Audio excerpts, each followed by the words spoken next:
আল্লাহর পথের ধুলোবালি আজ মসজিদের উদ্দেশ্যে এতটা অঞ্চলের মুমিন মুসলমানেরা বসেছে। আল্লাহর ঘরখানা কিভাবে নির্মাণ হবে এটা নিয়ে চিন্তা ভাবনা নিয়ে বসেছে। আর ওই মাটির আসলে বসে যে তাদের কাপড়ে তাদের শরীরে আমার পথের ধুলোবালি লেগে গেল, আমি আল্লাহ ওকে জাহান্নামের আগুনে ছোঁয়াবো। জাহান্নামে যাওয়া তো দূর, নবী বলছেন ফাতামাসসাহুন নার, জাহান্নাম ওকে স্পর্শ করবে? অসম্ভব। জাহান্নাম অতদিন আপনাদের যারা ওই সম্মানিত জাহান্নাম স্পর্শ করতে পারে না, যতদিন গাভীর দুহে লওয়া দুধ দয়ে নিলেন, গোয়াল দুধ দয়ে নিল, হঠাৎ আপনার কি মনে হয়ে গেল, ভাই আজ দুধের প্রয়োজন নাই, তুমি দুধ আবার আমার গাভীর সামারে ফিরিয়ে দাও, যেখান থেকে দুধ বের করেছো ওখান থেকে আবার ওখানে ভরে দাও। আপনারা বলেন তো, দহা দুধ আবার ফিরিয়ে দেওয়া যাবে কি? দহা দুধ আবার সামারে ফিরিয়ে দেওয়া যাবে? হ্যাঁ বা না বলে? এটা জুমারই নয় যে বলতে পারে না, তবে জুমার খুতবা তো কথা বলা যায়। যদি ইমাম কাউকে কোনো কথা জিজ্ঞেস করে না তাহলে উত্তর দিতে পারে। হাত্তা ইয়াউদাল লাবানু ফি যারইহা, নবী বলছেন দহা দুধ যতদিন থানে ফিরিয়ে দেওয়া না যাবে, আর এটা হলো অসম্ভব। বালাগাতের কায়দাতে গ্রামারে যাকে বলে আমরে মুহাল, অসম্ভব। তাশবিহুল মুহাল বিল মুহাল, অসম্ভবকে অসম্ভবের সঙ্গে তুলনা করা। না গাভীর দুধ সামারে ফিরিয়ে দেওয়া যাবে, না আল্লাহর পথে বসে থাকা, আল্লাহর পথের ধুলোবালি লাগা শরীর জাহান্নামের আগুনে যাবে। একবার আলহামদুলিল্লাহ বলুন তো। এই সম্মান এই মর্যাদা কখন পাবেন? আমার ভাগ্যে আপনার ভাগ্যে কখন জুটবে? যদি আমি ওই মজলিসের সম্মানটা বজায় রাখি। তাই এই মুহূর্তে আল্লাহ আপনাদের ডাক দিচ্ছেন। এটা আমার ডাক নয়, আল্লাহর ডাক। কোরআন সূরা মুজাদালা, এটা বাংলার মুমিন মুসলমানেরা, এরে আমার বান্দা বান্দিরা, ইযা কিলা লাকুম তাফাসসাহু ফিল মাজালিসে, যখন তোমাদেরকে বলা হবে আল্লাহর মজলিসে বসেছো, একটু এগিয়ে লড়ে চড়ে ফাঁকা জায়গা পূরণ করে বসো। আল্লাহ বলছেন, আল্লাহ আদেশ করছেন, হুকুম দিচ্ছেন যে তোমাদেরকে যখন বলা হবে একটু এগিয়ে এসো, ডানে বামে যদি জায়গা ফাঁকা থাকে ওটা পূরণ করো। কারণ ফাঁকা জায়গা শয়তানে পূর্ণ করে এবং শয়তান তোমাদের চোখে ঘুম আনাবার চেষ্টা করবে। কারণ ও হলো ইসলাম, কোরআন হাদিস মসজিদের দুশমন। আর এই চিন্তা ভাবনা নিয়ে যারা বসে তাদেরও হলো দুশমন। তাই ওর মুখে ঝাঁটা মেরে তোমরা একটু লড়ে চড়ে এসো, জায়গা ফাঁকা করো, ফাঁকা জায়গা পূরণ করো, শুধু এইটুকু কাজ করো। যখন এটা বলা হবে আল্লাহ বলছেন ফাফসাহু, আদেশ করছেন, সঙ্গে সঙ্গে তোমরা সেটা পালন করো। এটা যদি করো, দেখো আমার জান্নাত লাভের জন্য, জান্নাত যাওয়ার জন্য পাহাড় সমান, আকাশ সমান, জমিন বরাবর নেকি করা লাগবে না। তোমার সামান্য একটা নেকি, ছোট্ট একটা কাজ, ওয়াইন কাল্লা, যতই ছোট হোক না কেন, ওই ছোট্ট কাজটা যদি তুমি করো অন্তর থেকে, মন থেকে, যেটা আমার আল্লাহর আদেশ, আল্লাহর আদেশ, আর আল্লাহর সন্তুষ্টির জন্য। ইমাম নাসাই হাদিস এনেছেন, ইন্নামা ইয়াতাকাব্বালুল্লাহু মিনাল আমালি মা কানা খালিসান লাহু উবতুগিয়া বিহি ওয়াজহুল্লাহ। আল্লাহ মানুষের ওই আমলটাই কবুল করেন, আল্লাহ মানুষের ওই নেকিটাই কবুল করেন যেটা মানুষ আন্তরিকতার সহিত করে থাকে, এবং যেটাই সে করলো ওটা ইবতাগা বিহি ওয়াজহুল্লাহ, আল্লাহর সন্তুষ্টির জন্য। একজন মুসলমানকে দেখে তার সঙ্গে আপনার শত্রুতা ভাব ছিল, হাসি মুখ নিয়ে, একটা হাসি হাসি মুখ নিয়ে আসসালামু আলাইকুম সালাম দিয়ে দিলেন, নবী বললেন তোমার ভাগ্য চমকে গেল, এটাই তোমার জন্য হলো সাদকা, তোমার জন্য হয়ে গেল নাজাতের জারিয়া। এটা যদি তুমি করে থাকো যে আল্লাহ যেন এতে সন্তুষ্ট হয়, তো যতই ছোট আমল হোক না কেন। অতএব বলছি, এখনো যারা পিছনে একদম বসে আছেন ভাই আমার, যখন এসেই গেছেন, আর আমার মনে হয় এই অঞ্চলে এটা শেষ জালসা, ইন্নামাল আমালু বিল খাওয়াতিম, ওই আমলটা সব ভালো যার শেষ ভালো, সব ভালো যার শেষ ভালো। আজ যদি আমার কোনো অঘটন ঘটে যায়, আজ আমি গ্রামে এসে দুইটা মৃত্যুর সংবাদ শুনলাম, সকাল সন্ধ্যা পেয়েছো, সকাল নাও বা পেতে পারো। অতএব মানুষ যে আমলটা শেষ আমলটা করে মারা যাবে, ওই আমলটাই নিয়ে সে কবরে উঠবে। আল্লাহ যদি জিজ্ঞেস করেন তোমার জীবনের শেষ আমলটা কি, এটা বলো তো, আপনি এত বড় কাজটা তুলে ধরতে পারবেন?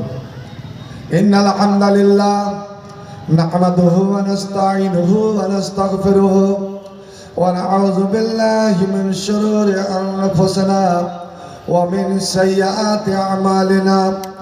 من يهده الله فلا مضل له ومن يضلل فلا هادي له واشهد ان لا اله الا الله وحده لا شريك له واشهد ان محمدا عبده ورسوله الذي ارسله بالحق بشيرا ونذيرا وداعيا الى الله باذنه وسراجا منيرا. أما بعد فإن خير الحديث كتاب الله وخير الهدي هدي محمد صلى الله تعالى عليه وسلم وخير الأمور أوازمها وشر الأمور محدثاتها وكل محدثة بدعة وكل بدعة ضلالة وكل ضلالة في النار.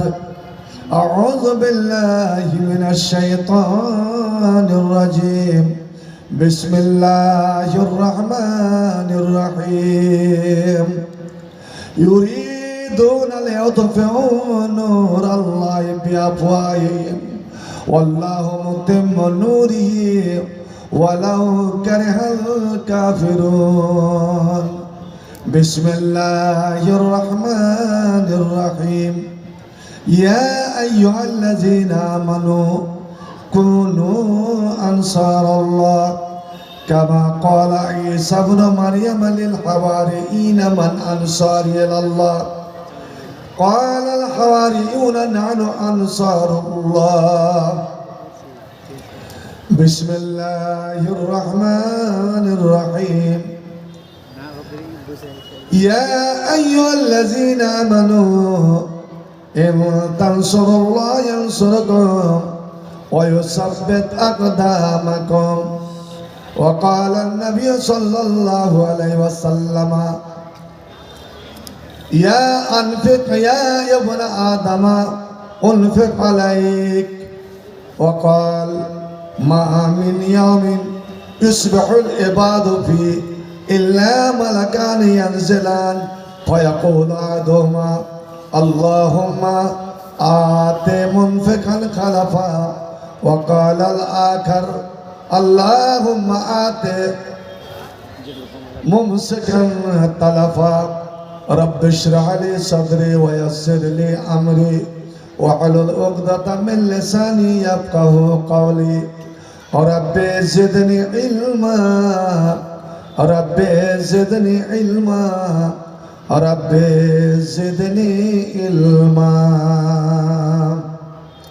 আরব মরুর বুকে রাসূল নামের ফুল ফুটেছে। আরব মরুর বুকে রাসূল নামের ফুল ফুটেছে। সেই ফুলেরই সুবাসে মন পাগল হইয়াছে। আমার রাসূল এসেছে, ববে শান্তি এসেছে। আমার নবী এসেছে, ববে শান্তি এসেছে। আরব মরুর বুকে রাসূল নামের ফুল ফুটেছে। সেই ফুলেরই সুবাসে মন পাগল হইয়াছে। আমার রাসূল এসেছে, ববে শান্তি এসেছে। আমার নবী এসেছে, ববে শান্তি এসেছে। পিয়ারা নবী আমার, তুমি দিনের জ্যোতি, আল্লাহর হাবিব কামলিওয়ালা, তুমি হীরামতি। পিয়ারা নবী আমার, তুমি দিনের জ্যোতি, আল্লাহর হাবিব কামলিওয়ালা, তুমি হীরামতি। তোমায় পেয়ে বিশ্বজাহান। স্টেজ হিসাবে মাইকের অবস্থা খুব দুর্দান্ত আপনাদের। এইখানটা কথা বলছে তো ঘরে না টানে না। মাইক বল কোথায়? এইভাবে যদি মুখ লাগিয়ে কথা বলতে হয়, বক্তার অবস্থা কি থাকে বলেন তো? তোমায় পেয়ে বিশ্বজাহান ধন্য হয়েছে। আমার রাসূল এসেছে, ববে শান্তি এসেছে। আমার নবী এসেছে, ববে শান্তি এসেছে। তোমার নামে দরুদ পড়ে, করে সবাই গুণগান। এবার সকলে পড়েন তো সাল্লাল্লাহু আলাইহি ওয়াসাল্লাম।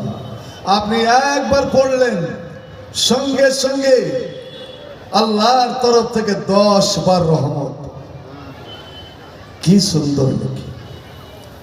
আর আপনার ওই দুরূদ ও সালামটা এখান থেকে আল্লাহর ফেরেশতা লুফে নিয়ে, যেই ফেরেশতাকে যে কাজের দায়িত্ব আল্লাহ দিয়ে রেখেছেন, নবী আমার বলেন, এর আমার উম্মতেরা, তোমরা পৃথিবীর যেই কোনো প্রান্ত থেকে আমাকে সালাম দেবে, আমার উপরে দুরূদ পড়বে,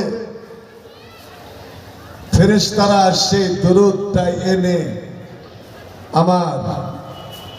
আমার কবরের কাছে এসে তোমার নাম নিয়ে আমাকে পৌঁছে দেয়। সুবহানাল্লাহ। ভাই আমার, এবং যারা বেশি বেশি করে দুরূদ পড়বে, নবী আমার বলেন, কিয়ামতের দিন ওই উম্মত সবচেয়ে বেশি আমার নিকটতম হবে, আমার শাফাতের হকদার হবে।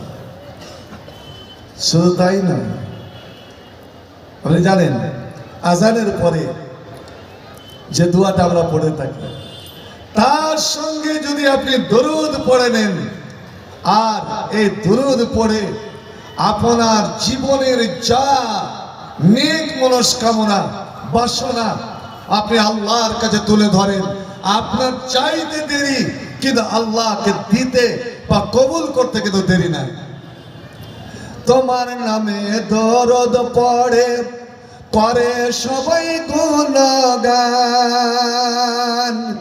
তোমার পথে শান্তির পরশ জুড়ায় আমার মন প্রাণ। তোমার নামে দরুদ পড়ে, করে সবাই গুণগান। তোমার পথে শান্তির পরশ জোড়ায় আমার মন প্রাণ।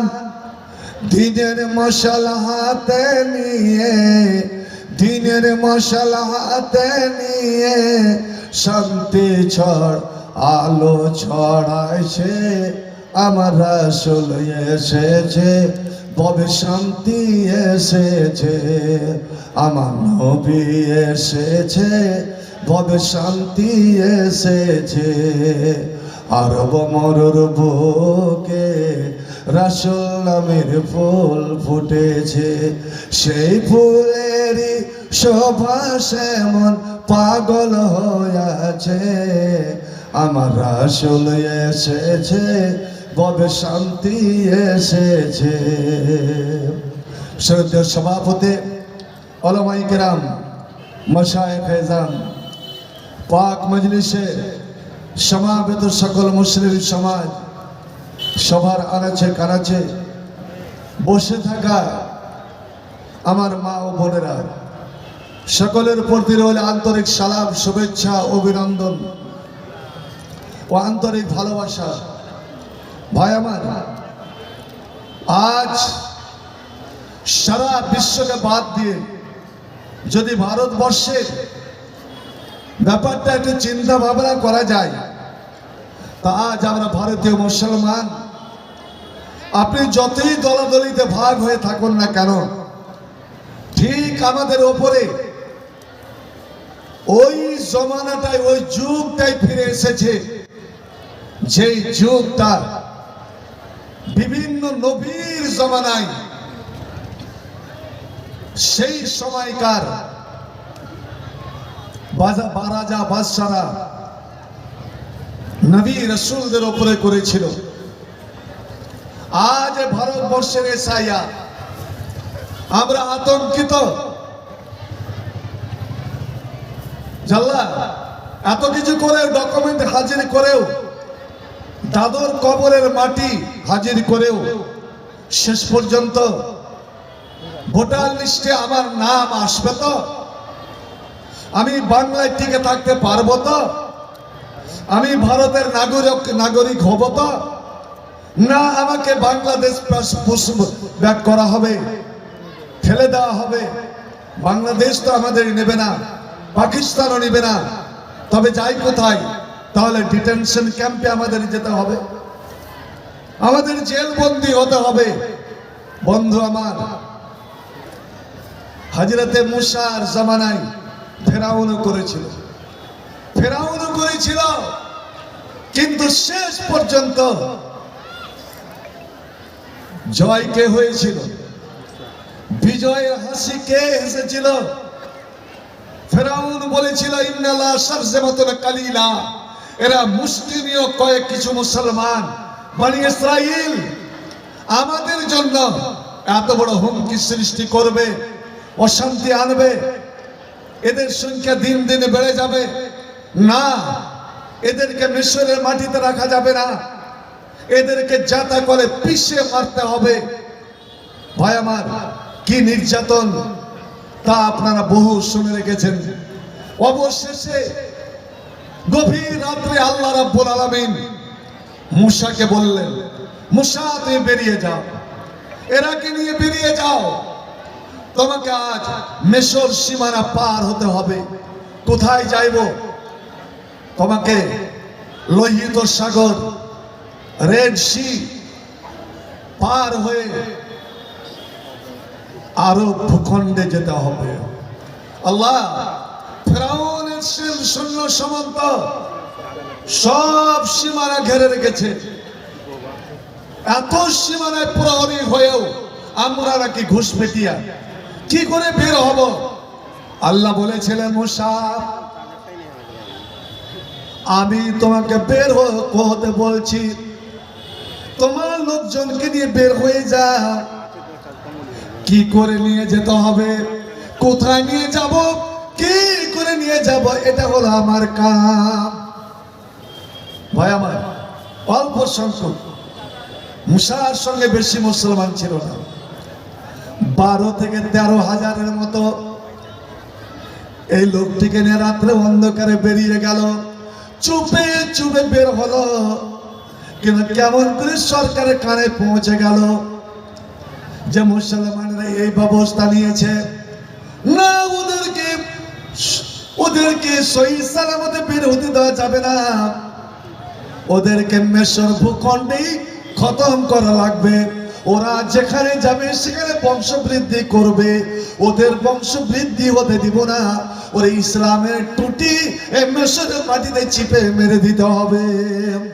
তাই তো আল্লাহর কোরআন সূরা শুরা এই ফেরাউন নিজের দল বল নিয়ে, লস্কর সৈন্য সামন্ত নিয়ে 1000 নয় 2000 নয়, 1 লক্ষ নয় 2 লক্ষ নয়, 13 লক্ষ সৈন্য সামন্ত নিয়ে ফেরাউন বনি ইসরাইলের হাজরাতে মুসার পিছু ধাওয়া করলো। আল্লাহর কোরআন বন্ধু আমার, মুসিদ পড়লাম, রমজানকে স্বাগত জানালাম, কিন্তু মুসলমান রে আজ আমি নিজেরা কোরআন পড়লাম না, কোরআন শুনলাম না, কোরআনে নজর ফেললাম। আজ মুসলমানের জীবনে শান্তি নাই কেন? মুসলমানের জীবনে বরকত নাই কেন? মুসলমানের উপরে আল্লাহর রহমত নাই কেন? শুনে রাখুন, একমাত্র এই কোরআনকে ছেড়ে দেওয়ার ফল। আমরা বড় বড় মাদ্রাসা খুলে দিলাম, কোটি টাকার মসজিদ বানিয়ে দিলাম, কয়টা বাড়িতে বলুন কোরআনের আলোচনা হয়? কয়টা বাড়িতে কোরআনের শব্দ ভেসে আসে? শুনে রাখুন, যে বাড়িতে কোরআনের শব্দ ভাসে না, নবী আমার বলছেন ওই বাড়িতে আল্লাহর রহমত হয় না, ওই বাড়িতে আল্লাহর বরকত হয় না। ওরে যতই তুমি ইনকাম করো না কেন, তোমার জীবন শান্তি আসবে না। কারণ যেই বাড়িতে কোরআন নাই, ওই বাড়িতে বসবাস করে শয়তান। ওরে শয়তান কবরস্থানে পশু পাখি জীব জন্তু শৃগাল এই সবগুলো বসবাস করে কবরস্থানে। নবী আমার বললেন, যে বাড়িতে কোরআন তেলাওয়াত হয় না, কোরআন নিয়ে আলোচনা হয় না, ওটা হলো কবরস্থান। ওটা জিন্দা মানুষের মুমিনের ঘর নয়। আর আল্লাহর রহমত হয় একমাত্র মুমিনের উপরে। লা তাজলু বুয়ুতাকুম মাকাবিরা। আজ বলুন ভাই আমার, 24 ঘন্টার মধ্যে কোরআন তেলাওয়াত হয় তো আপনার বাড়িতে? সকাল সকাল মাদ্রাসার বাজারে দোকান খুলে দিলেন, নামাজি দোকানদার, কিন্তু একটু কোরআন তেলাওয়াত করেছেন? কি করে আপনার দোকানে বরকত হতে পারে? ভাইজান, ওরে এমনই কোরআন তেলাওয়াত হয়, একটাই জিনিস আছে, একটাই আওয়াজ, একটাই শব্দ, যে আলো যখন শব্দের ঝংকার উঠে, আল্লাহ রাব্বুল আলামিন ফেরেশতাদের বলেন, ওরে আমার নূরের ফেরেশতা, যা যা যা, যেখান থেকে আমার কালামের ঝংকার, ওই বাড়িকে তোরা ঘেরে নে, ওই বাড়িতে তোরা মজুদ হয়ে যা। আর গোটা বাড়ির জন্য, গোটা পরিবারের জন্য আমার কাছে তোরা দোয়া কর। শুধু ফেরেশতা নয়, নবী আমার বলেন, রে বাংলার মুমিন মুসলমানেরা, কোরআনের সুর আল্লাহর এতই পছন্দ, এই কোরআন স্বয়ং আল্লাহর কালাম, আল্লাহর কথা। স্বয়ং মানুষ যখন উচ্চারণ করে, এই সুরটা আল্লাহর এতই পছন্দ যে আল্লাহ আরশে বসে বসে কান লাগিয়ে লাগিয়ে শোনে। কান লাগিয়ে শোনার অর্থই হলো আল্লাহ ওই বান্দাকে আপন করে নেয়, তার সব কিছু কবুল করে নেয়। ভাই আমার, এদিকে দেখেন, মুসা দ্রুত বেগে ছুটে চলেছে, মুসার লোকজন ছুটে চলেছে, আর ফেরাউন সদল বলে পিছন থেকে ধাওয়া, একদম সমুদ্রের ধারে চলে গেছে। নীল নদ নয়, ওটা একটা নদী, আর নীল নদ পার হলে যাবে আফ্রিকা। আর মুসা আসছে কিন্তু এশিয়া, সৌদি আরব। আর সৌদি আরব আসতে হলে, মিশর থেকে সৌদি আরব আসতে হলে আপনার লোহিত সাগর, রেড সি, এই সমুদ্র পার হতে হবে। আল্লাহু আকবার, সামনে সমুদ্র, আর এত গভীর রাত, সমুদ্রের যে হুঙ্কার, ঢেউয়ের যে হাক ডাক, এরা দূর থেকেই আতঙ্ক। এশায়ের আতঙ্কে কত যে হার্ট ফেল করলো, কত যে হার্ট ফেল করে গেল, 2 বার 3 বার করে আমার ডকুমেন্ট সব নাকচ হয়ে যাচ্ছে। ভাইজান, শুধু আপনার নামটা ভোটার লিস্টে উঠাবার জন্য এত ব্যতিব্যস্ত, এতই চিন্তিত, এতই ছুটাছুটি। তবে আমি বলছি জানেন, মুসলমানের উপরে কতগুলো বিপদ যে আছে আল্লাহর পক্ষ থেকে এসছে, ওটা ওকে সংশোধন করার জন্য। মুসলমান, আমি আমলের দিকে যাচ্ছি না, ইমানের দিকে যাচ্ছি না। এরা কর্মক্ষেত্রেও একদম ভুলে ভরা। যে আগেকার বাপদাদারা নামগুলো ঠিক রেখেছে কি?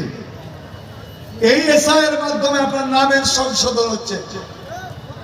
বলেন আপনার বেটিটার নাম মানোয়ারা খাতুন, স্কুল লাইফে ওর মানোয়ারা খাতুন, সব এতে অ্যাডমিট মানোয়ারা খাতুন, আর যেমনই বিয়ে দিয়ে দিলেন বলে মানোয়ারা বিবি। বলেন খাতুন দিয়ে বিবি কেন হয়? আবার ভাগ্যক্রমে যদি আপনার জামাই মারা যায় তখন মানোয়ারা বেওয়া। ইসলামের বেওয়া কোথায় আছে বলেন? 60-70 বছরের একজন মেয়ে ছেলে যে স্বামী মারা যায়, ওর বিয়ার প্রয়োজন নাই, তবুও ইচ্ছা করলে 4 মাস 10 দিন পরে বিয়ে করে নিতে পারে। ইসলাম এতটুকু অধিকার দিয়েছে। ইসলামে বেওয়া বলে কেউ নাই। ইতিহাসের যারা ছাত্র পড়েছেন, আল্লাহর নবীর তো 9টা স্ত্রী বিধবা, নবী তো 9টা স্ত্রীকে রেখে মারা গেছেন। কোনদিন দেখেছেন কি আয়েশা বেওয়া, হাফসা বেওয়া, জাইনাব বেওয়া? না তো। এটা কে রাখলো? আপনার নামই বা পুরুষদেরই নাম রাখেন। যেখানে আল্লাহ তো মহাফাপরে পড়ে যাবে। নবী আমার বলছেন, ওরে তোমাদের ছেলে মেয়ে যখন জন্ম নিবে, তুমি একটা সুন্দর দেখে নাম রাখো। কখন নাম রাখবে? হয় পেটে থাকাকালীন, এখনো তোমার ছেলে মেয়ে হয়নি, পেটে আছে, তুই নাম নির্বাচন করে নিতে পারো। তার প্রমাণ আল্লাহর কোরআন। জাকারিয়াকে বলছে, তোমার দোয়া কবুল, তোমার স্ত্রী পেট থেকে একটা ছেলে জন্ম নেবে। ওরে এখনো জন্ম নেয়নি, এখনো তোমার স্ত্রী পেটে ছেলে আসেনি, আমি আল্লাহর নাম রেখে দিলাম ইয়াহিয়া। জন্মের আগেও নাম রাখতে পারেন, আর জন্মের সঙ্গে সঙ্গে নাম রাখতে পারেন। হাজরাতে মারিয়ামের মা বলছে, আল্লাহ আমি বেটা চেয়েছিলাম, হলো বেটি। আমি চেয়েছিলাম তোমার কাছে বেটা, কিন্তু দিলে তুমি বেটি। আল্লাহ বলছে, ওরে হান্না, তোর এই বেটি সাধারণ বেটি নয়। যেমন এই কথা বলা, আব সঙ্গে সঙ্গে বলছো সাম্মাই তো মারিয়াম, আমি আমার মেয়ের নাম মারিয়াম রেখে দিলাম জন্মের দিনই। আল্লাহ নবী নিজের ফুফাতো ভাইয়ের ছেলে, হযরত আয়েশার বহিন বেটা, আসমার ছেলে আব্দুল্লাহ, জোবাইরের বেটা আব্দুল্লাহ নাম জন্মের দিনই সকালবেলা ওই কাপড় লেপটে নিয়ে চলে গেছেন। নবী তাকে বুকে নিলেন, কোলে নিলেন, আর একটু থুতু নিয়ে তার ঠোঁটে লাগিয়ে দিলেন, খেজুর চিবিয়ে তার আলা জিবাতে লাগালেন, আর নাম রাখলেন, আমি নাম রাখলাম আব্দুল্লাহ। নবী আমার বলেন, সুন্দর নাম রাখো, কারণ এই নাম ধরেই আল্লাহ রাব্বুল আলামিন ওর বাবার মায়ের বংশের নাম ধরে আল্লাহ ডাক দিবেন। তো আল্লাহ যদি দেখে যে ই হলো খাতুন, তারপর হলো বিবি, তারপর হলো বেওয়া, আমি কোনটা নাম ধরে ডাকবো রে? এসাইর এটা হচ্ছে কোনটা নাম আসে? কোনটাতে মোহাম্মদ কহেন তো? মোহাম্মদ আব্দুল হক, মোহাম্মদ আব্দুল হক। আব্দুল যখন বেঁচে গেল তখন মোহাম্মদ কেন আর বসবে? এই যে সংশোধন। বন্ধু আমার বলার উদ্দেশ্য যে আমি ভারতে থাকতে পাবো কি না, এসআইআর এর জন্য ছুটাছুটি। কিন্তু বন্ধুরে, তোমাকে দাঁড়াতে পারবে না, তোমাকে দেশ করতে পারবে না। এটা আমার সংবিধান দিয়েছে আমাকে অধিকার, আর আল্লাহ দিয়েছে অধিকার। আল্লাহ মুসলমানকে বলছে, ওরে শোনো, তোমরা আমাকে আঁকড়ে ধরে নাও, আমার দিনকে তোমরা আঁকড়ে ধরে নাও, তোমরা মুমিন হয়ে যাও। ইন্নাল আরশা লিল্লাহ, এই জমিনের মালিক আমি আল্লাহ। এই জমিন হচ্ছে আমার, এই জমিন কারে পাবার নয়, কারি পাপা তো সম্পত্তি নয় যে যখন ইচ্ছা আমি অন্যদেরকে তাড়িয়ে দেব। না, এই জমিন হচ্ছে আমার, আমি জমিনের মালিক, আর এই মালিকানা আমি এই জমিনের পরিচালনার ভার আমি ওদেরকে দেব যারা আমার মুত্তাকি পরেজগার বান্দা।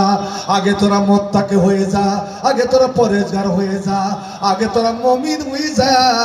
দেখ আমি আল্লাহ তোদের তোদের কোমর আমি এমন কি ভবিষ্যৎ করে দিই, এ মাটি থেকে তোরাকে চুল পরিমাণ লড়াতে পারবে না। ভাই আমার, তার চাক্ষুষ প্রমাণ বুখারী শরীফের হাদিস। 10 জন সাহাবীকে নবী ইসলামের দাওয়াত দিতে পাঠালেন। সব দুশমনেরা ঘিরে নিল, একে একে 7 জনকে ওই পাহাড়ের চূড়াতেই তারাকে শহীদ করে দিল।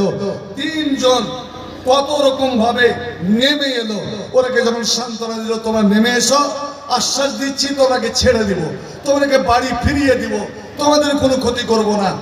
এরা তবুও বলেছিল আমরা কাফের মুশরিকের কথায় বিশ্বাস করি না। আমাদের নেতা মাথারা যখন আসে কত রকমের বুলি আওড়ায়, সব বিশ্বাস করিনি। কোনদিন অবশ্যই তোমার বন্ধু হবে না, বিশ্বাস করি না। আরে বিশ্বাস কথা দিলাম, এসো না। আর যেমনই 3 জন নেমে এসেছে, 3 জনের হাত পিছা মোড়া করে চামড়া দিয়ে ফেলে দিল। ওর মধ্যে একজন সাহাবী ছিলেন, তার নাম হলো তারিক বিন আব্দুল্লাহ। নওজোয়ান তারিক বিন আব্দুল্লাহ, এ গাদ্দারের দলেরা, এরে ধর্মীর জাফরের দলেরা, তোরা না আল্লাহর নামে কসম খেয়েছিলি যে তোমাদের কোনো ক্ষতি করব না। হাজা আউয়ালুল গাদরে, এটাই তোর প্রথম গাদ্দারি। প্রথম গাদ্দারি যে 15 লাখ টাকা করে তোর প্রত্যেকের অ্যাকাউন্টে দেব। হায় রে মুসলমান, এই মুসলমানেরা ব্যাংক অ্যাকাউন্ট যে কত খুলেছিল, বিনা টাকাতে অ্যাকাউন্টে 15 লাখ তো ঢুকছে, সবাই ধরি বন্ধু। এবার ও বলছে হাজা আউয়ালুল গাদরে, এটা প্রথম গাদ্দারি। আমাদের সঙ্গে যে তোমরা কি ব্যবহার করবে তা আমার বোঝা হয়ে গেছে, আমি যাব না। আম্মানা ফালা উসাইবুকুম, আমি তোমাদের সঙ্গে যাব না। ওরা ছিল 100 জন আর এরা 3 জন, সবাই পিছা মনে করে বাঁধা। আমি ওদের সঙ্গে যাব যে আমার 7 ভাই, 7 জন শহীদ হওয়া মাত্রই ওদের রূহটা তোতা পাখির রূপ নিয়ে জান্নাতে যে উড়ে চলে গেছে ফুরুত করে, আমি ওদের সঙ্গে হয়ে আমি জান্নাতে যেতে চাই। এই আমি বসে গেলাম। এবার আমাকে নিয়ে যাওয়ার হয়, তোরা নিয়ে যা কেমন করে। বসে গেল, কোমরে কোমরে জিঞ্জির বাঁধা হলো, হাতে পট্টি, কোমরে জিঞ্জির। 100 জন কাফের টানা হিচড়া শুরু করে দিল। বন্ধু আমার, আল্লাহর সৈনিক, আল্লাহর সৈনিক, আল্লাহর ভালোবাসা, আল্লাহর নাম নিয়ে আমি যাব না। আমি যে আল্লাহর দিন প্রচার করে এসেছিলাম, আর দিন প্রচার আমার 7 জন সঙ্গী যেই পথে চলে গিয়েছে, আমি ওই পথের অনুগামী, আমি ওই জান্নাতে যেতে চাই। আমি বসে গেলাম। আল্লাহ রাব্বুল আলামিন সঙ্গে সেই জমিনকে বললেন, জমিন রে, আমার প্রিয় ভালোবাসা তোর বুকে বসে গিয়েছে। এবার তুই সুন্দর করে আমার তারিখকে আঁকড়ে ধরে নে, দেখি এরা কেমন করে ওকে নিয়ে যেতে পারে। বন্ধু আমার, 100 জন ওদের জিঞ্জির ছিঁড়ে যায়, ওদের রং ফেটে যায়, কিন্তু তারিক বিন আব্দুল্লাহকে এক চুল লড়াতে পারেনি। বুখারী শরীফের হাদিস। এক চুল, আপনার এটা কি সম্ভব? 100 জন ধরে টানছে, এক চুল হিলাতে পারেনি। আল কোরআনের সৈনিক আমি, নেই তো পরাজয়। এক আল্লাহর গোলাম আমি, এই তো পরিচয়। এই দুনিয়ার সবে নকল, এই দুনিয়ার সবে নকল, আসল কিছু নাই। এক আল্লাহর গোলাম আমি, এই তো পরিচয়। আতিক, একটা গিলাস কারোর কাছ থেকে পানিটা নিয়ে এসো তো। আল কোরআনের সৈনিক আমি, নেই তো পরাজয়। এক আল্লাহর গোলাম আমি, এই তো পরিচয়। এই দুনিয়ার সবে নকল, আসল কিছু নাই। এক আল্লাহর গোলাম আমি, এই তো পরিচয়। কোরআন হাদিস শাসনতন্ত্র, রাসূল আমার নেতা, উৎসব আমার চিরু আমলান, ইতিহাস বীর কথা।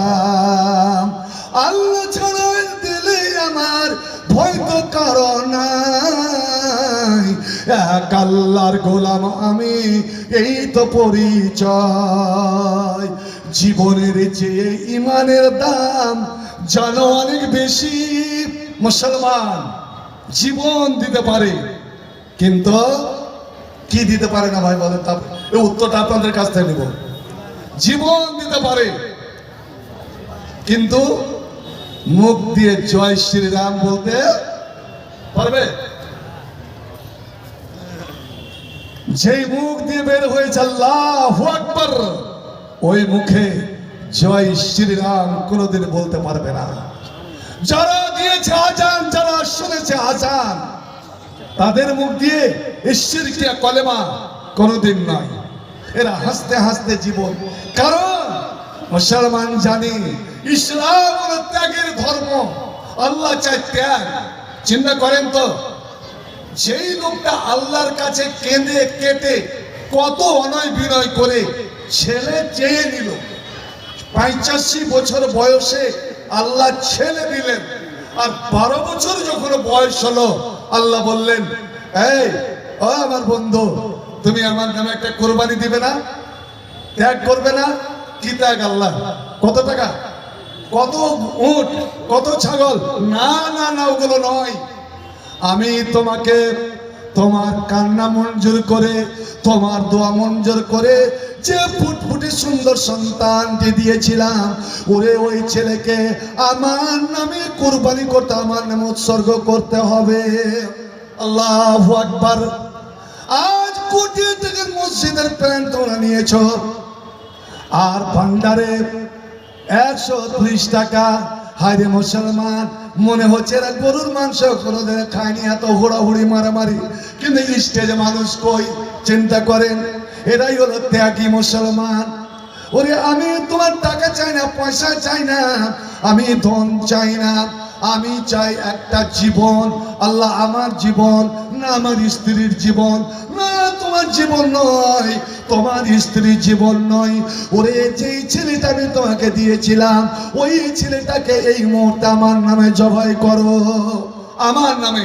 এই মুহূর্তে দেরি হলো না, শুধু দেরি এইটুকু যে বাড়ি থেকে আসতে, ওরে মিনার মাঠে কাম্মা মক্কাতে আসতে যে সময়টা লেগেছিল, ও আসছে ফিলিস্তিন থেকে মোটামুটি 15 দিন এসে হাজির। আর স্ত্রীকে বলে ছেলে নিয়ে চলে গেল। একটি বারের জন্য স্ত্রী বলল না, ছেলের মা বলল না যে তুমি আমাকে আমার ছেলে সহ, ছেলে যখন কোলে ছিল তখন তুমি বনবাস দিয়ে গেছো, আজ তোমাদের শরম লাগে না? ওই ছেলে মানুষ করলাম, আর ছেলেকে তুমি কেমন করে আল্লাহর নামে জবাই করতে যাবে? না না না। মা বড় আনন্দিত, মা খুশি ভূষিত যে আল্লাহ এমন ছেলে আমি পেটে জন্ম দিয়েছিলাম, যেই ছেলেকে তুমি কুরবানি হিসাবে কবুল করো। মুসলমান রে, যেই টাকাটা তুমি আল্লাহর পথে খরচ করো, ওইটা হলো তোমার আসল মূল্যবান অর্থ।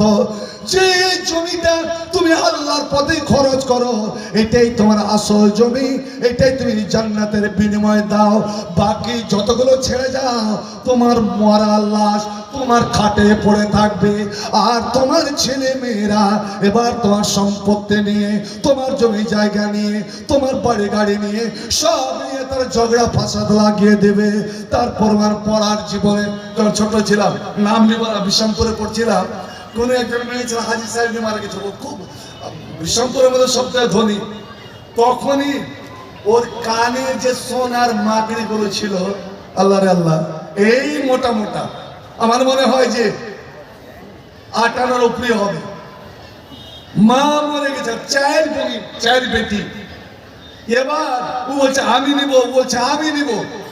এবার বহিনে বহিনে বুকাবুকি লড়াই, আর মা কবরে, ও পারে না যে ওর ঝগড়াটা মিটাই। মা পড়ে আছে, এখনো গোসল নাই, কাফন নাই, কিচ্ছু নাই। বন্ধু আমার, বড় বহিনটা বড় বেটি ছিল, বড় জবরদস্ত।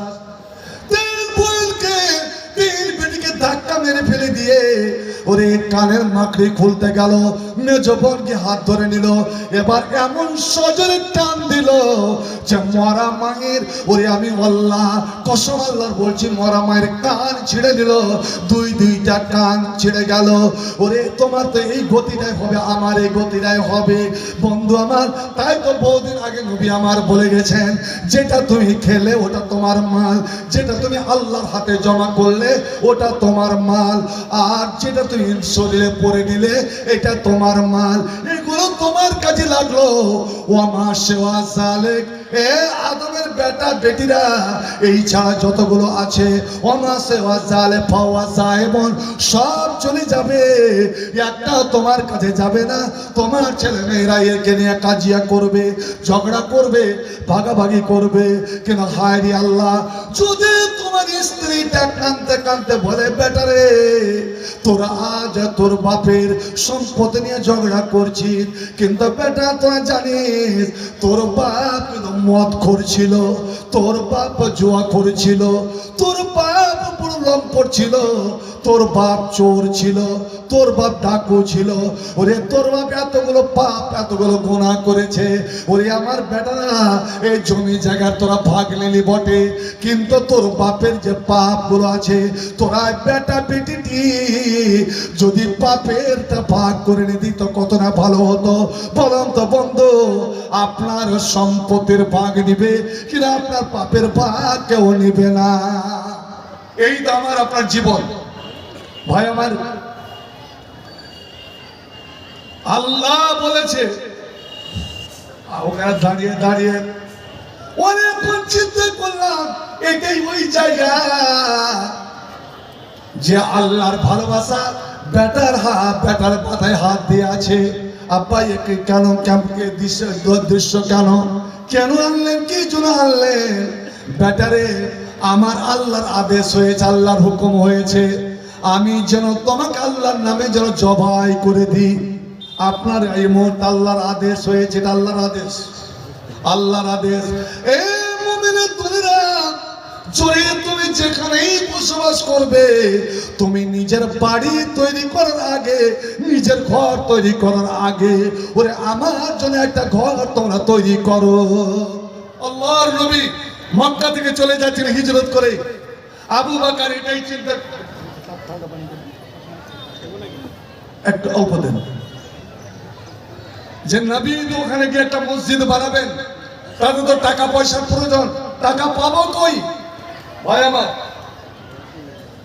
আবু বকর বেটি আসমাকে বলছে, 13 বছরের মেয়ে, 13 বছরের মেয়ে, বেটি আসমা, টাকার থৈলাটা, টাকার ব্যাগটা কিন্তু তোর দাদু উসমান আবু কুহাফা, অন্ধ মানুষ কিন্তু বড় বখিল কৃপণ, ও যখন সুনগুলো পেয়েছে আবু বকর পালিয়ে যাবে মোহাম্মদের সঙ্গে, ও টাকার ব্যাগটা সবসময় হাতে লেপটে বালিশের তলে রেখে শোয়। ওই ব্যাগটা বের করতে পারবি? গভীর রাত, নবী কিন্তু বেরিয়ে গেছেন, আবু বকরকে বেরোতে হবে। ওদিকে আবু বকর হুজুরের বাড়িতে হইচই হচ্ছে, খুব তাড়াতাড়ি কাজটা কর। আব্বা এটা তো জীবনের ঝুঁকি, তবে আল্লাহর জন্য, আল্লাহর দ্বীনের জন্য যদি আমাকে এই মুহূর্তে জীবন দিতে হয় তা প্রস্তুত। দেখি আল্লাহু আকবার।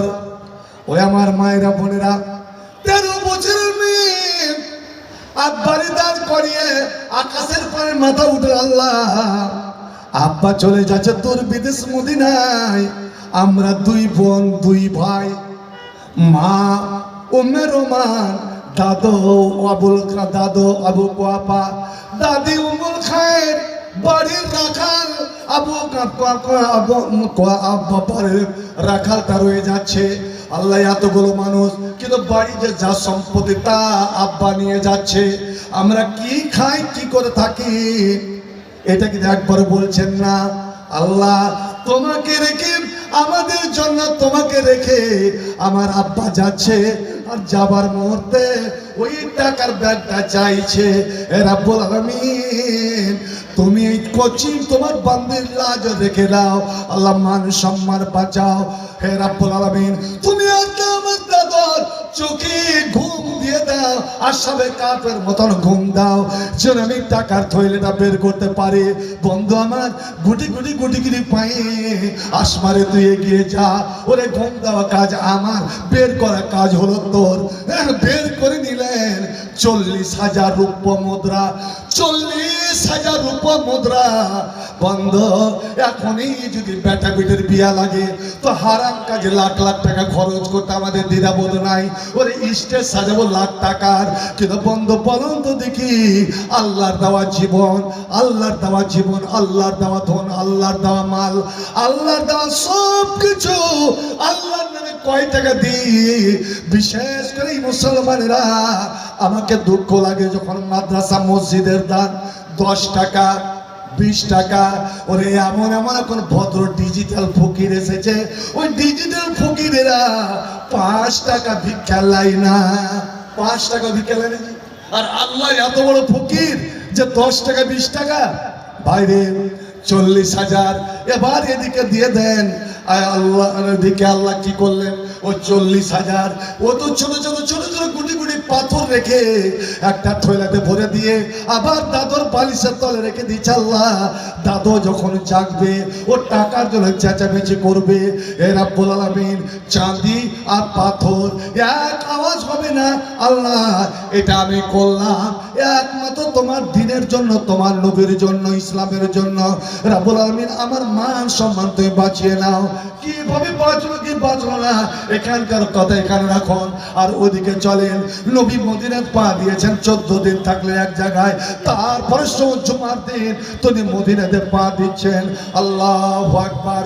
যে মক্কাবাসী, যে জন্মস্থানের আদিবাসীরা আমার নবীরে থাকতে দিল না, যারা নবীকে এক নজর দেখেনি, সে মদিনায় ছেলে মেয়েরা ছোট বড়রা নবীকে এক নজর দেখার জন্য উতালা, নবীকে বাড়ি নিয়ে যাওয়ার জন্য উতালা। ওরা লাইন লাগিয়ে দিল, ছেলেদের লাইন, মেয়েদের লাইন, বড়দের লাইন, ছোটদের লাইন। জায়গা না পেল, ঘুরের ছাদের উপরে, গাছের উপরে তারা দাঁড়িয়ে আছে আর নবীকে অভিনন্দন জানাচ্ছে। নবী যখন এগিয়ে চলেছেন, নবীর উটের মোহর ধরে, উটের রশি ধরে সবাই টানাটানি করছে, হুজুর আমার বাড়ি আসেন, আমার বাড়ি আসেন, আমার বাড়ি আসেন। আল্লাহ, এতগুলো মানুষ আর আমি একাই কার বাড়ি যাই, কার বাড়ি যাই না। যার বাড়ি যাব সে আনন্দ পাবে, যার বাড়ি যাব না মনে দুঃখ পাবে। এমন সময় জিবরাইল চলে এলেন আর জিবরাইল এসে বললেন, নবী গো, এই ভালোবাসার আল্লাহ রাব্বুল আলামিন একটা পথ বলে দিয়েছে, আপনি এদের বলে দেন আমার উটকে তোমরা ধরে টানাটানি করিও না। ফাইন্না মামুরা, এই উট চলেছে, গিয়ে চলেছে আল্লাহর আদেশে। উটের মোহর, উটের নাকিল আছে আর জিবরাইল ফেরেশতার হাতে, আর চালাচ্ছেন স্বয়ং আল্লাহ। ওরে আমার উট হাঁটতে হাঁটতে নিশ্চয় কাউরি বাড়িতে, কাউরি জায়গাতে বসে যাবে, কাউরি ডিতে বসে যাবে। আর যার ডিতে বসবে, আমার আবহাওয়ার জনতা তোমরা শুনে নাও, এ মদিনা লোকেরা তোমরা শুনে নাও, আমার উটকে ছেড়ে দাও, আমার উটকে নিজের মনে এগোতে দাও, ওকে আল্লাহ কাছে, আল্লাহর নিগরানিতে তাকে চলতে দাও। আমার উট যেখানে বসবে, জাকায়ামানজালি, ওটাই হবে আমার জায়গা, ওটাই হবে আমার চিরবাসস্থান, ওটাই হবে আমার চিরদিন বসবাস করার জায়গা। আল্লাহু আকবার। এই যে একটা লটারির খেলা, সবাই আল্লাহ কার দিতে, সবাই বুকটা দুরু দুরু, আল্লাহ আমার এতে যেন বসে যায়, আমার এতে বসে যায়। আর প্রথম সারিতে আছে নবীর মামু বংশের, নবীর বাপের মামু, মানে নবীর মামু। ওই যে বাপের মামুকে আরো ছেলেরা মামা বলতো। আব্দুল্লাহর মামা বংশে ভালো না জানেন, এরা সব ধনী শ্রেণীর, সব পার করে গেল। এবার গরিব শ্রেণীর এতে পড়ে গেছে, উট কিন্তু বসে না। আল্লাহ এক বাড়ির গিথেন, বাড়ির গিথেন মোড়লটাকে বলছে, হায়রে সবাই লাইন দিয়েছে নবীকে নিয়ে আসার জন্য, যে একটিবারের জন্য নবীর পবিত্র পা যদি তার বাড়িতে পড়ে তো কি আল্লাহর বরকত রহমত। ও গো, তুমি কেন এখানে জুড়ি ছুড়িয়ে বসে আছো? একবার যাও না, একবার ভাগ্য পরীক্ষা করেই দেখো, লটারির টিকিটটা কেটেই দেখো, কে জানি যদি তোমার ভাগ্যে লেগেই যায়। হায়রে পাগলি রে, এত বড় বড় ধনী ধনী ব্যক্তি যারা লাইন নিয়ে আছে আমার মতন জীর্ণ শীর্ণ ফাটা ভাঙা বাড়ি, আমার বাড়ির একটা ছাদ নাই, ছাউনি নাই, বৃষ্টি হলে যতটা বাইরে ততটা ভিতরে, আর আমাকে তুই বলছি যে লাইন লাগাও। দেখেন আল্লাহর রহমতে বঞ্চিত হতে হয় না, নিরাশ হতে হয় না। যাও না, নিজেকে অত গরিব মনে করছো কেন? বন্ধু আমার, ইসলাম আরম্ভ হয়েছে গরিব থেকে, আবার ইসলাম গরিব হয়ে যাবে। ইসলামের জন্য এরা যতটা জান প্রাণ দিয়েছে তারা পারেনি। তাই তো নবী বলছেন, ওরে আসল ধনীকে শুনে নাও, লাইসাতিল গিনান কাসরাতিল আরাজে, সোনা চাঁদি টাকা পয়সা বেশি হলে ওকে ধনী বলা যাবে না। প্রকৃত শান্তি, প্রকৃত সুখী, প্রকৃত ধনী আল গিনান নাফসে, যার অন্তরটা ধনী, মনটা ধনী। যাও আল্লাহর উপর বিশ্বাস করে যাও। না না না, আমি অপমানের গ্লানি নিতে যাব না। এই স্বামী স্ত্রী কথা বলতে আছে রে বন্ধু, স্বামী কিন্তু যায় না, লাইনে দাঁড়ায় না। এবার স্ত্রী বঞ্চিত হয়ে, আল্লাহ যেখানে আমার স্বামী নিরাশ, আল্লাহ আমি তোমার রহমত থেকে নিরাশ নই, আমি গরিব বলে কি হবে, আল্লাহ আমি অন্তর থেকে তোমাকে, তোমার নবীকে ভালোবাসি। আল্লাহ তুমি আমার এই আমলটা কবুল করো। উজু চটকে উজু করলেন, উজু করে যাই নামাজ বিছালেন। বাদশা বিন উমাইরের শিক্ষা দেওয়া, যাই নামাজ বিছিয়ে সিজদায় পড়ে সেবার কান্না শুরু করে দিলেন। সিজদায় নবী আমার বলেন, ওরে তোরা যদি কিছু আল্লাহর কাছে নিবি, কিছু যদি নিবি, তো সিজদায় পড়ে বেশি বেশি করে দোয়া কর, বেশি বেশি করে চোখের পানি ঝরা।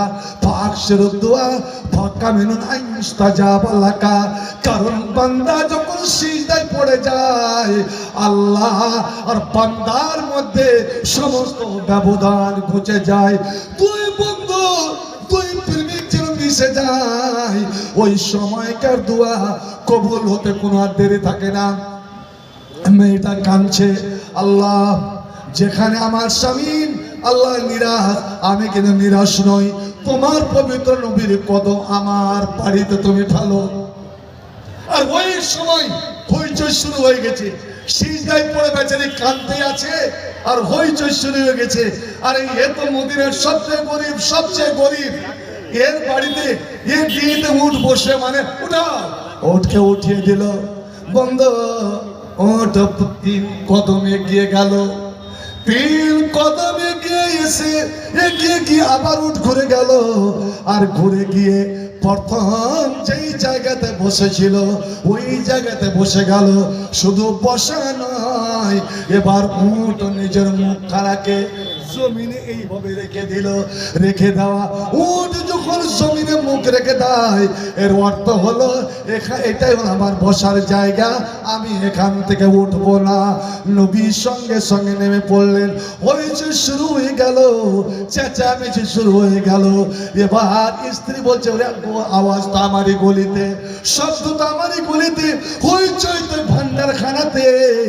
ওগো আপনি বেরিয়ে যান, বাইরে যান তো, কি ব্যাপার? এবার 1 পা 2 পা করে যদি এগিয়ে আসে, বন্ধু আমার সত্যি নবীর মুখটা ওই গরিবের ঢির সামনে বসেছে। আর ওই সময় নবী জিজ্ঞেস করছে, এই সামনে বাড়িটা কার? এই বাড়িটা হবে আমার থাকার জায়গা, আমার রাত কাটাবার জায়গা, আমার খাওয়া দাওয়ার জায়গা, আমার জায়গির। আল্লাহু আকবার। ওই গরিব ছুটে এসে নবীকে সালাম দিয়ে অভিনন্দন জানাচ্ছেন, ইয়া রাসূলুল্লাহ, ইয়া হাবিবাল্লাহ, এটা আমার বাড়ি, আপনি বড় ক্লান্ত, আপনি ওখানে একটু দয়া করে চলুন। না না না, আমি যাব না, অতক্ষণ পর্যন্ত কোন নবী কোন রসুল ওরে যেতে পারে না, যতক্ষণ পর্যন্ত হিজরত করে যে নিজের জন্মস্থান ত্যাগ করে যেখানে এসেছে ওখানে আল্লাহর ঘর, আল্লাহর ঘরের একটা জায়গা যতক্ষণ নির্বাচন না করবেন, ওই ঘরের চিহ্নিত না করবেন, ততক্ষণ পর্যন্ত কোন নবী বা কোন রাসূল নিজে রাত কাটাবা আরামের জায়গায় যেতে পারে না। সুবহানাল্লাহ। মুমিন নিজের বাড়ি, নিজের ঘর তৈরি করাবার আগে ওরে আল্লাহর ইবাদতের ঘরটাকে চিহ্নিত করতে হবে। বন্ধু, এবার নবী আমার বলছেন, আমার উট এই যে ফাঁকা জায়গায় বসেছে, একটা খৈলানের মতন জায়গায় বসেছে, বলো তো এই জায়গাটা কার? কোন ধনী ব্যক্তি, কোন জমিওয়ালা ব্যক্তির? ওকে ডাকো। কেন হুজুর? এই জায়গাটা কিনতে হবে, এই জায়গাটা খরিদ করতে হবে, এই জায়গায় আল্লাহর একটা ঘর তৈরি হবে। আল্লাহু আকবার। শোনা মাত্রই একজন নবী প্রেমিক ওই স্ত্রীটাকে যে সিজদায় পড়ে কাঁদছিল, আর এই লোকটা ছুটে এলো, এটাকে পরে বলছি। এবার একজন লোক, বড় মানুষ, বয়স্ক মানুষ, দুটো ছোট্ট ছোট্ট ছেলেকে দুই পার্শ্বে নিয়ে, এরা ভাতিজা, সম্পর্কে ভাতিজা, দুই ভাতিজাকে নিয়ে আসলেন। ইয়া রাসূলুল্লাহ, এই যে ফাঁকা জায়গাটা, এটা মদিনার মধ্যে উঁচু জায়গা, এটা যখন বর্ষা হয়, আমার অত কৃষিজীবী, আমাদের আসল পেশা হলো খেজুর, তো আমরা খেজুরগুলোকে এই জায়গায় শুকাই, আর ওই শুকা বাবদ কিছুটা যে ভাড়া এরা পায়, এতেই এদের জীবিকা নির্বাহ হয়।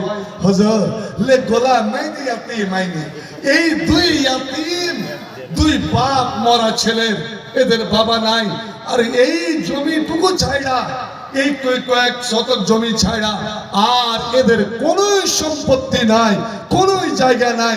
আমি ওর চাচা, এদের দেখাশোনা আমি করি। তিনি হলেন আসাদ বিন জুরারা। আল্লাহু আকবার। ইয়াতিম শুনে, বাপ হারা শুনে, ওরে ইয়াতিমের সর্দার, ইয়াতিমের নেতা, নবীর বুকটা যেন ফেটে গেল। আল্লাহ, এরা তো বোধহয় বাবাকে দেখেছে, আমি তো বাবারে দেখি নাই। আর আজ আমার স্বপ্ন, আমার সামনাসামনি হয়ে গেল দুই ইয়াতিমের সঙ্গে। নবী যখন ইয়াতিমকে দেখতেন, তো নবীর বুক কোমড়ে ধরতো, নবী বুকে জড়িয়ে ধরতেন, মাথায় হাত বোলাতেন, আর উম্মতকে বলতেন, ওরে তোরা যদি জান্নাত নিবি রে, বিনা মিনতি যদি জান্নাত দিতে চাস, তো একটা ইয়াতিম ছেলের মাথাতে তোরা স্নেহ মমতা ভালোবাসার হাত ফিরিয়ে দিস। সুবহানাল্লাহ। নবী একটা ইয়াতিম ছেলেকে দেখতে বড় কুৎসিত, কালো কুৎসিত ছেলে, সবসময় পোটা বেরিয়ে থাকতো, ধুলোবালি মেখে থাকতো, বাপ নাই, মা যে চলে গেছে। নবী ওকে গোসল দেওয়াতেন, নিজে পরিষ্কার করতেন। আল্লাহ রে আল্লাহ, নবী নিজের রুমাল দিয়ে ওর নেটা পোটাগুলো মুছে দিতেন। একদিন আল্লাহ নবী ওকে পরিষ্কার করছেন।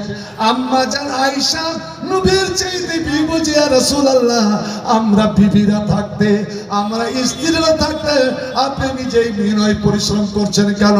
এই আবর্জনাগুলো সাফ করছেন কেন? দেন, আমাকে দেন, আমি পরিষ্কার করে দিচ্ছি। আয়েশা রে, আগে তুই বল, আমি তোর স্বামী, আমি স্ত্রীদের সামনে এই কাজটা করছি, তুই আমাকে করতে দিবি না? আমার সম্মানে এই ছেলেকে তুই পরিষ্কার করতে আসিস না, এই ছেলের মহব্বতে, এই ছেলেকে ভালোবেসে, এই ছেলের মায়া মমতা দিয়ে আল্লাহকে খুশি করার জন্য তুই একে পরিষ্কার করবি? বল। হুজুর, আপনার জন্য নয়, এই ছেলে আমার ছেলে তুল্য, আমার ছেলে তুল্য, আমি এই ছেলের মায়াতে এবং একমাত্র আল্লাহর জন্য এই ছেলেকে ভালোবাসায় পরিষ্কার করব। নবী বললেন, আয়েশা, তবে তুই পরিষ্কার কর, ফালাকেল জান্নাহ। আর আমি তোর স্বামী মুহাম্মদ রাসূলুল্লাহ বলছি, তোমার জন্য হলো জান্নাত। নবী জড়িয়ে ধরলেন। এবার ওই দুই ছেলেকে বলছেন, তোমরা তো ছোট্ট দুই খোকা, ছোট্ট দুই ইয়াতিম বাচ্চা, তোমরা তো দান করতে জানো না, খরিদ বিক্রি তোমরা জানো না। ও মদিনাবাসী, ওই পরিবারের বংশধরেরা, সাহাবে মুনি, তোমরা এদের পক্ষ থেকে জমিটার দাম করো, কত দাম নিবে? এবারে দুই ছেলে বলে উঠছে, হুজুর কেন? ইয়া রাসূলুল্লাহ, কেন এরা দাম করবে? বলছে, ওরে আমার ছোট্ট ভাইরা, ইয়াতিম ভাইরা, এখানে আল্লাহর একটা ঘর তৈরি হবে। সুবহানাল্লাহ। যেই ঘরে নামাজ পড়ে আসছেন, এবং যেটা রিয়াজুল জান্নাহ, যেটা রিয়াজুল জান্নাহ আগে মানুষ হাজিরা ওহরও যেত, এখন অনলাইনে আপনাকে সেখানে লাইন করতে হচ্ছে। যারকে ভাগ্য তারাই পাচ্ছে, ওরে যারকে ভাগ্যে তাই নাই ও রিয়াজুল জান্নাতে যেতে পারে না। রিয়াজুল জান্নাহ ওই জায়গাটা ওই দুই ইয়াতিমের জায়গার উপরে আছে বন্ধু আমার। নবীর মেম্বার ওই দুই ইয়াতিমের জায়গায় আছে। নবী গো কেন আপনি দামের কথা বলছেন? এখানে আল্লাহর একটা ঘর নির্মাণ হবে আর চিরতরের জন্য জোর হবে। ওরে শুধু তাই নয়, এই ঘরে আল্লাহর যতদিন ইবাদত হবে, যত মানুষ ইবাদত করবে, বাবার ভাই শাহাবুদ্দিন জিজ্ঞেস করেন, লক্ষ লক্ষ লক্ষ লক্ষ মানুষ সব পড়তে মাসে নামাজ পড়তে আছে।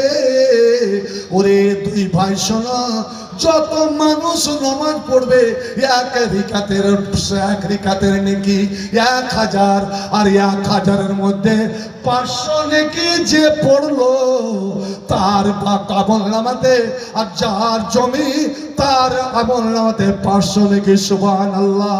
ওরে দিন তোমার অর্ধেক ওর অর্ধেক।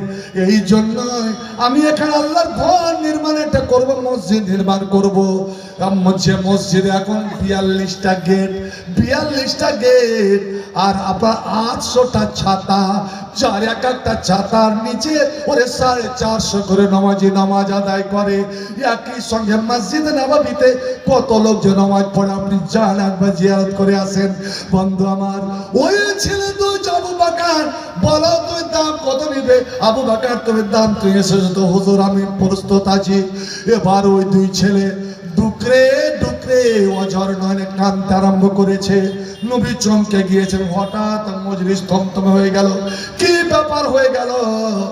এই ছেলে দুইজন কান্না শুরু করে দিলে কেন? কেউ যেন বলছে কাঁদবে না কেন? কেন কাঁদবে না?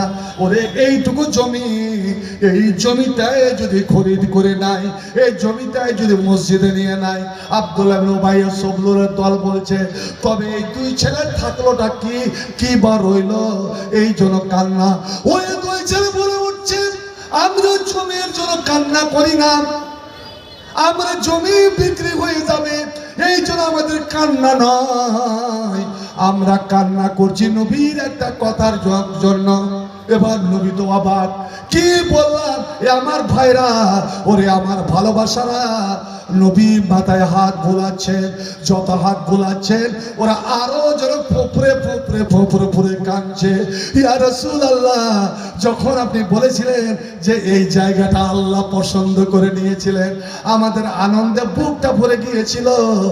আর যখন আপনি বললেন এ বানু নাজ্জারের দলেরা, তোমরা এই জায়গাটার দাম বলো, হুজুর গো আমাদের বুকে সজোরে যেন একটা ধাক্কা লাগলো। কারণ আমরা এই জমির বিনিময়ে টাকা চাই না, পয়সা চাই না, আমরা দুনিয়ার কোনো অর্থ সম্পদ চাই না। কারণ টাকা পয়সা আজ আছে কাল নাও বা থাকতে পারে, আমরা টাকার বিনিময়ে এই জমিটা আমরা বিক্রি করব না। আল্লাহ যখন পছন্দ করেছেন, ইয়া রাসূলুল্লাহ ইয়া হাবিবাল্লাহ, আপনি সাক্ষী থাকুন, বল হেবাতাল্লাকা ইয়া রাসূলুল্লাহ। আল্লাহ রাসূলের জন্য আমরা এটা দান করে দিলাম। একবার সুবহানাল্লাহ বলুন। যে একটা ছোট্ট দুইটি ছেলে প্রথম মসজিদের জন্য জমি, আর মসজিদের সবথেকে মূল্যবান দান হলো জমি, ওর গিয়ে ওইটুকু সম্পদ সেটা দিয়ে দিল। ভাই তাদের দানের দিকে আসেন, কোন দিকে এসছি, এই যে আমাকে ডাইরেকশন দেয়, মাঝি নৌকা চালাবে, হাল ধরা আছে, ও কেমন করে ঢেউয়ের সঙ্গে মোকাবেলা করে নৌকাটাকে তো তীরে নিয়ে যাবে, ওটা তো জানে। এবার যদি এরা বলে যাত্রীরা মাঝি সাবধান, ঝড় বইছে, এ মনে করো ও মনে করো, সারা মাঝির মন খারাপ হয়ে উত্তর ফের গঙ্গাতে সাঁতার দিয়ে চলে গেছে। অন্ধকার, মাঝি বাঁচাও, মাঝি ভালো করে নৌকা চালা, নৌকা ডুবতে লেগেছে। মাঝি কইছে তোরা এখনো নামিসনি, আমি পার হয়ে চলে এসেছি। হয়ে যায় তো যাকে ভাই আমার বলার অনেক ছিল, অনেক ছিল, শুধু এইটুকু বলছি, আপনি আল্লাহর হয়ে যান, আল্লাহর হয়ে যান। ইন তানসুরুল্লাহ, আল্লাহ ডাক দিয়ে বলছেন, তোরা যদি আমার সাহায্য করিস, আমার সাহায্য করিস, আমার দ্বীনের সাহায্য করিস, আমি আল্লাহ কথা দিলাম ইয়ানসুরকুম, আমি তোমাদের সাহায্য করব।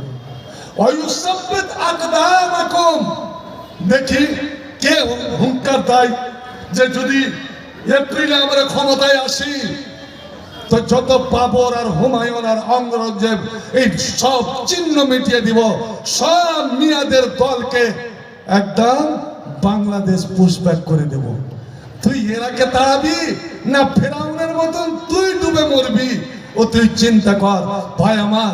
ফিরে আসুন, এসআইআর এর নাম সংশোধন করছেন, কিন্তু আল্লাহর এসআইআর, কিয়ামতের দিন যখন এসআইআর হবে, ওই সেখানে হবে বিচার কার ঈমানটা সঠিক, ঈমানটা কার খাঁটি। ওই ঈমানকে খাঁটি করার জন্য একবার চিন্তা করেছি কি? আল্লাহ যেখানে বলছেন তোমরা যদি ওই সাহাবীদের মতন, নবীর সাহাবীদের মতন যদি ঈমান আনো, ওদের মতন যদি মুমিন হয়ে যাও, তাহলে তোমরা একদম সঠিক পথ পেয়ে যাবে। চিন্তা করেন তো ভাই কেমন মুমিন তারা। শুধু আমি পাঁচটা মিনিট আমি দিচ্ছি আপনাদের কাছে। আল্লাহর কোরআন সূরা তাওবা, আল্লাহ রাব্বুল আলামিন নবী যখন এই আয়াতটা পড়ে শোনালেন এশারের নামাজের পরে, এশারের নামাজের পরে মেয়েরাও গেছে জামাতে নামাজ পড়তে। ও মদিনার মেয়ে ছেলেরা, এ মদিনার পুরুষরা, তোরা বসে যাও, একটা আয়াত শুনে যাও আল্লাহ কি আজব নাযিল করেছেন। ওয়াল্লাযিনা ইয়াকনিজুনা যাহাবা ওয়াল ফিজ্জাতা, যারা সোনা চাঁদি গয়নার আকারে, কোন আসবাবপত্রের আকারে বা এমনি এমনি জমা করে রাখলো, যে গয়নাগুলো পরে পর পুরুষকে দেখালো, ওয়ালা ইউনফিকুনা ফি সাবিলিল্লাহ, আর ওই সোনা চাঁদি যারা খরচ করলো না, দান দিল না, সাদকা দিল না, যাকাত বের করলো না, নবী রে ফাবাশশিরহুম বিআযাবিন আলীম, বলে দাও তোরা যতই পাক্কা মুমিন হ, নামাজি হ, ওই সোনা চাঁদি জমা রাখার কারণে তোরকে ভীষণ আযাবের সম্মুখীন হতে হবে।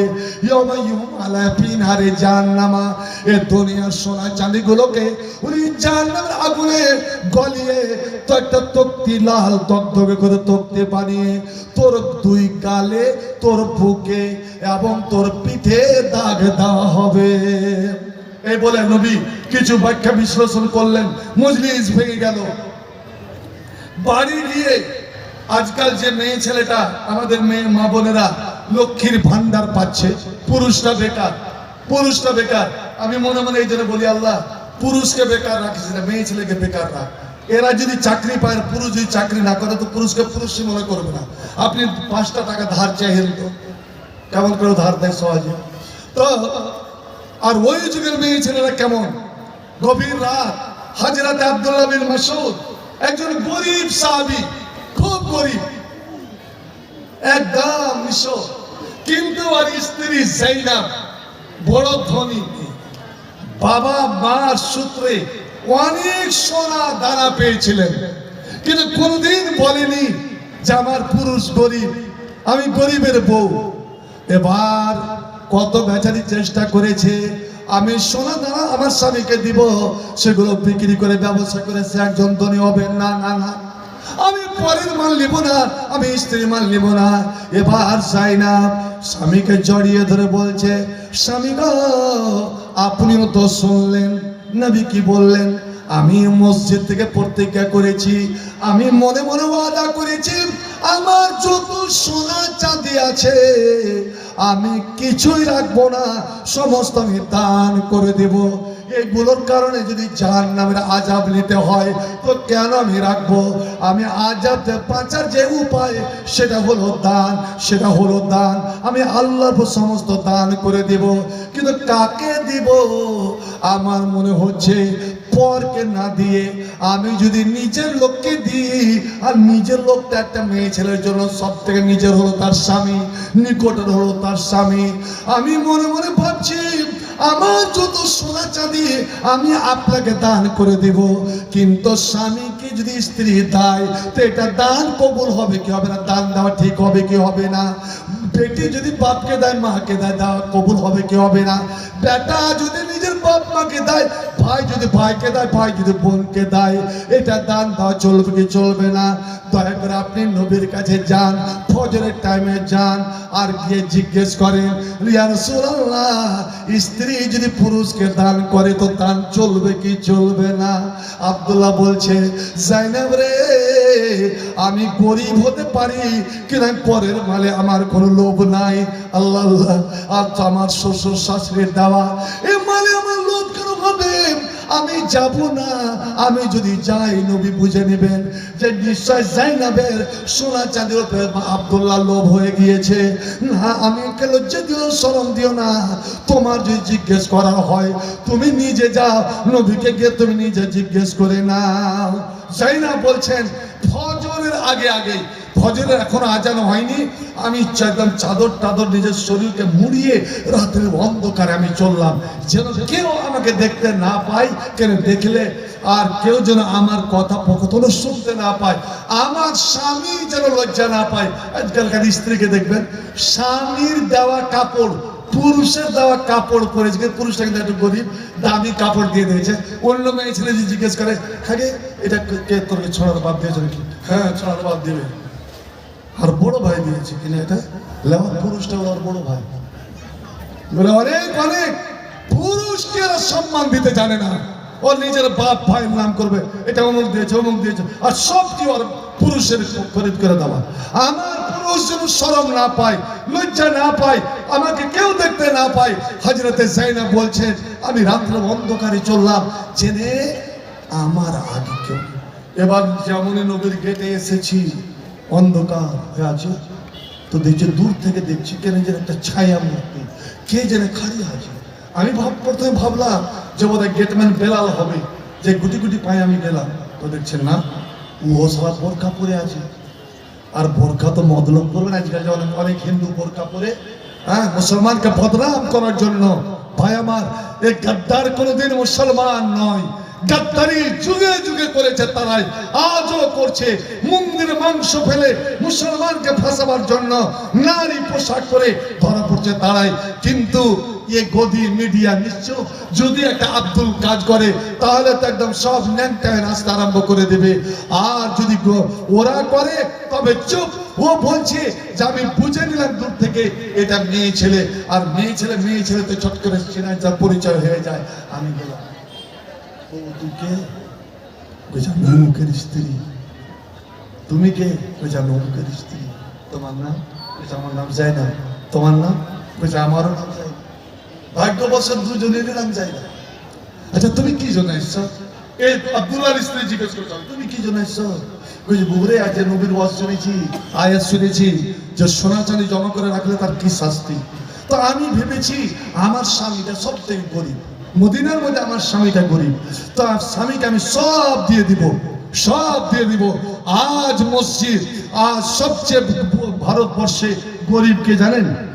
এই নিজামিয়া মাদ্রাসা আর আল্লাহর মসজিদ। এই জন্য এই সরকারের দুষ্ট নজর এই নিজামিয়া মাদ্রাসা, যেমন এই অগ্নিমিত্রা পাল, এই মাদ্রাসা থেকে সন্ত্রাসী, আর এই মাদ্রাসা থেকে আবুল কালাম যদি আমাদের রাষ্ট্রপতি না হতো, তা এই ভারতবর্ষে কোন তিমিরে যে থাকতো? এই মাদ্রাসার ছাত্র দিয়েছে আপনার মিসাইল। তুই জানিস না আবুল কালাম আজাদ কোথাকার? এই ভারতের আপনার এই মাদ্রাসারই ছাত্র। ভারত স্বাধীন হয়েছে এই মাদ্রাসার ছাত্রদের দ্বারা। আপনার অসীম সরকার এই নালায়েক কোরআনের বিরুদ্ধে, আপনার মজলুম হলো এই মাদ্রাসা, আর গরিব হলো এই মসজিদ। বন্ধু আমার, আপনারা এই গরিবের দিকে এগিয়ে আসবেন কিনা? তো আমার স্বামীকে দিব, তো যাই হবে কি হবে না। তাই বুবু, আমি নবীকে জিজ্ঞেস করতে এসেছি, তুমি কি জন্য এসছো? এবার আব্দুল্লাহর স্ত্রী বলছে এসছে আমিও জন্য।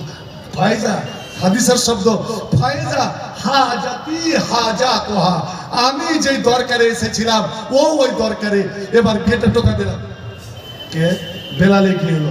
বেলাল, বেলাল, আমরা এসছি নবীকে একটা যাই জিজ্ঞেস করো তো, যে স্ত্রী যদি পুরুষকে দান করে, যারা আপনারা বলছেন আমরা নিজের মসজিদে যদি দান করি এটা চলবে কি চলবে না, আর কি মুসলমানের একটা নিয়ম আছে, আমি বাংলার মসজিদে দিলে তো আমার বেশি নাম হবে না, ফতেপুরে যাই যদি দিই তাই তার নারায় তাকবীর দিবে আর আমার নাম হবে, আর টেনে নিয়ে যা খাসির মাংস খাওয়াবে।